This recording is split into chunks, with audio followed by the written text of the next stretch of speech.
Pada masa revolusi fisik setelah proklamasi kemerdekaan di tahun 1945, Masjid Angke pernah menjadi tempat para ulama memberikan ceramah-ceramah terselubung dan para pemuda menggelar rapat-rapat rahasia untuk mempertahankan kemerdekaan Indonesia.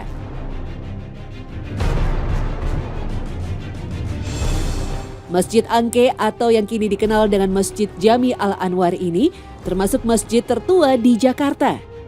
Berlokasi di Jalan Pangeran Tubagus Angke, Kampung Rawa Bebek, Tambora, Jakarta Selatan. Menurut sejarawan Belanda Dr. F. de Haan, dalam bukunya Oud Batavia, Masjid Angke dibangun sekitar 3 abad lalu. Pendirinya adalah seorang perempuan kaya bernama Tan Nio yang masih kerabat dari Ong Tin Nio, istri dari Sunan Gunung Jati, putri Kaisar Cina di masa dinasti Ming. Meski ukuran Masjid Angke tidak terlalu besar, namun memiliki keunikan pada gaya arsitekturnya. Dibangun pada tahun 1761, masjid ini punya paduan gaya Belanda, Arab, Bali sekaligus Cina. Masjid Jami Angke Al-Anwar ini didirikan tahun 1761 Masehi atau 1174 Hijriah. Berdiri dulunya dikenal dengan Kampung Bali karena banyak didiami oleh orang-orang suku Bali dulunya. Sama seperti pintu gerbang utama, pintu masjid yang bergaya Bali dan Jawa yang masih bisa kita lihat ukiran-ukiran Balinya sangat kental dengan bentuk pintu yang besar, tinggi besar. Itu seni Jawa.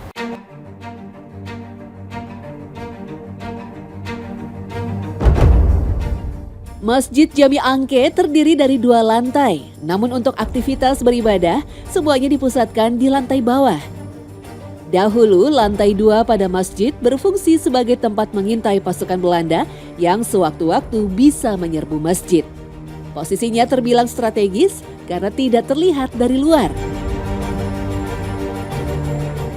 Gerakan perlawanan ulama dan para pemuda di Masjid Angke memang terbilang rapih. Rapat-rapat rahasia dilakukan seusai ibadah sholat, sehingga sama sekali tak terdeteksi oleh pasukan Belanda. Nah, dulu kalau kita lihat dari jendela ini bisa kita lihat pelabuhan Sunda Kelapa di arah sebelah sana. Karena sekarang zamannya sudah berubah, banyak bangunan-bangunan tinggi jadi sudah tidak terlihat lagi. Mungkin itu juga salah satu alasan kenapa digunakan untuk sebagai tempat memantau lingkungan di Kampung Angke ini dahulunya. Sejak ratusan tahun lalu, Masjid Angke sudah menjadi tempat ibadah yang menggambarkan keharmonisan multi-etnis di Batavia. Perancangnya adalah arsitek Tionghoa bernama Syekh Leong Tan. Dari bagian pintu masuk sampai ujung atapnya, sepintas mirip dengan kelenteng.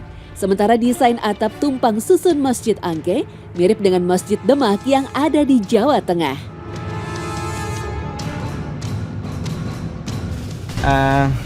Atap-atapnya ini lebih kental dengan seni Tionghoa ya, Cina. Kemudian di ujungnya sana ada cungkup menara yang kita sebut mestaka. Itu juga memiliki filosofi yang sangat luar biasa, itu simbol dari kerukunan. Jadi kalau boleh dijabarkan dari perbedaan seni arsitektur di bawah bangunan ini kemudian mengerucut, diikat dengan satu kerukunan. Mungkin itulah pesan moral yang disampaikan pendahulu-pendahulu di Kampung Angke ini, agar tetap menjaga kerukunan.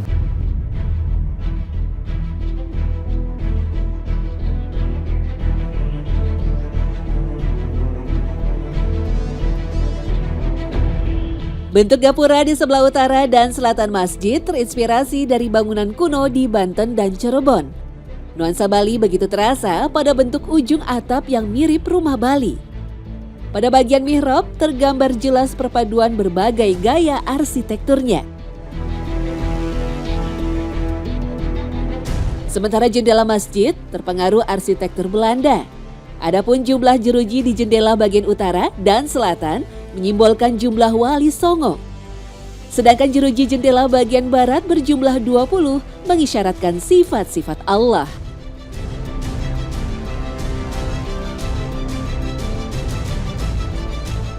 Jendela-jendela ini, jeruji-jerujinya termasuk bergaya seni Eropa yang masih kita pertahankan keasliannya.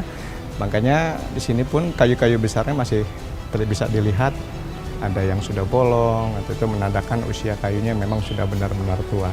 Alhamdulillah sampai sekarang pun masih bisa kita jumpai.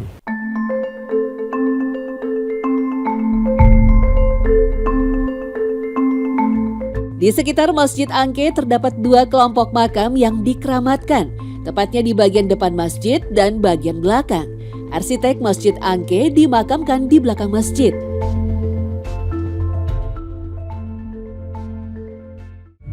Selain itu, ada pula makam Syekh Jafar yang dipercaya sebagai putra dari Pangeran Tubagus Angke, Adipati Jayakarta, pengganti Fathahillah. Selain diangkat menjadi Panglima Perang Rekor Sultan Banten, beliau juga merupakan menantu dari Sultan Maulana Hasanuddin Banten. Sehingga kedekatan beliau, hubungan beliau dengan Banten itu sangat erat. Begitu pula dengan Cirebon, karena keturunan beliau ada di Cirebon. Kompleks makam di bagian depan, tepatnya di seberang masjid, terdiri dari 15 makam para suhada yang berjasa dalam penyebaran Islam di Batavia dan membantu perjuangan Pangeran Tubagus Angke dalam melawan penjajah Belanda. Salah satunya adalah makam Pangeran Syarif Hamid Al-Qadri, keturunan dari pendiri Kesultanan Pontianak. Semasa hidupnya, ia gigih melakukan perlawanan terhadap Belanda di Kalimantan Barat. Sekitar tahun 1800-an, ia ditangkap Belanda dan diasingkan ke Batavia hingga akhir hayatnya. Menurut yang dikisahkan pengurus makam, jika berziarah hendaknya dengan niat yang lurus, bukan untuk macam-macam, karena sudah 4 orang peziarah yang mendadak lumpuh karena berniat buruk. Terakhir terjadi pada tahun 1999 lalu. Ya, kalau makam-makam dahulu itu memang tidak dicantumkan namanya pada nisan, tapi ditandai dengan bentuk-bentuk ukiran atau corak-corak batu nisan yang itu mungkin yang membedakan jabatan atau asalnya dari mana. Makanya di sini berbeda-beda, itu menandakan memang tidak dari satu daerah atau dari satu suku. Beberapa tahun lalu, Masjid Angke direstorasi karena kondisinya yang kian memprihatinkan. Menurut pengurus makam, restorasi secara menyeluruh baru pertama kali dilakukan semenjak Masjid Angke berdiri. Sebelumnya perbaikan hanya dilakukan di beberapa sisi saja. Sebagai bagian dari warisan cagar budaya di Jakarta, perbaikan tentunya tidak boleh dilakukan secara sembarangan. Ketika kita melakukan restorasi di tahun 2017, ada beberapa bahan-bahan yang terpaksa kita ganti dengan yang baru, tapi dengan jenis kayu dan kualitas yang sama. Yaitu di bagian atap genteng, itu sebagian kita ganti, mengingat faktor kekuatan dari bahan-bahan yang sudah lama, sudah lapuk, jadi harus kita ganti. Dan pencarian bahan bakunya pun sangat sulit pada saat itu, karena harus mencari kayu-kayu jati yang tua, yang kuat. Itu menurut informasi yang menggarap restorasi kemarin itu diambil dari Sulawesi.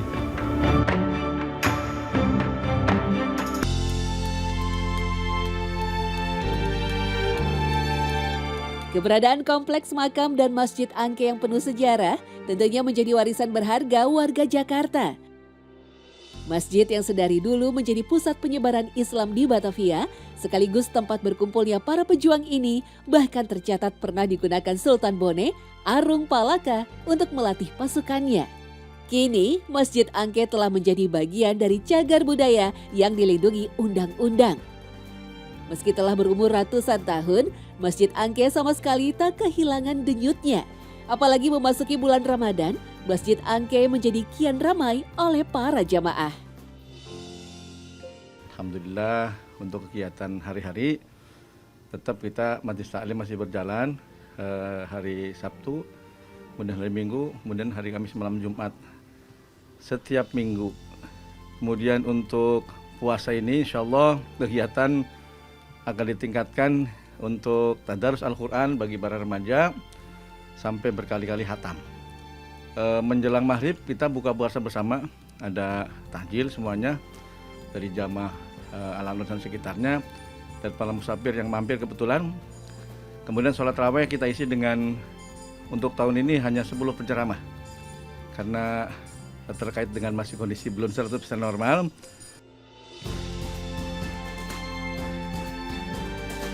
Masjid Angke atau Masjid Jami Al-Anwar adalah simbol pluralitas dan keharmonisan beragam etnis di Indonesia.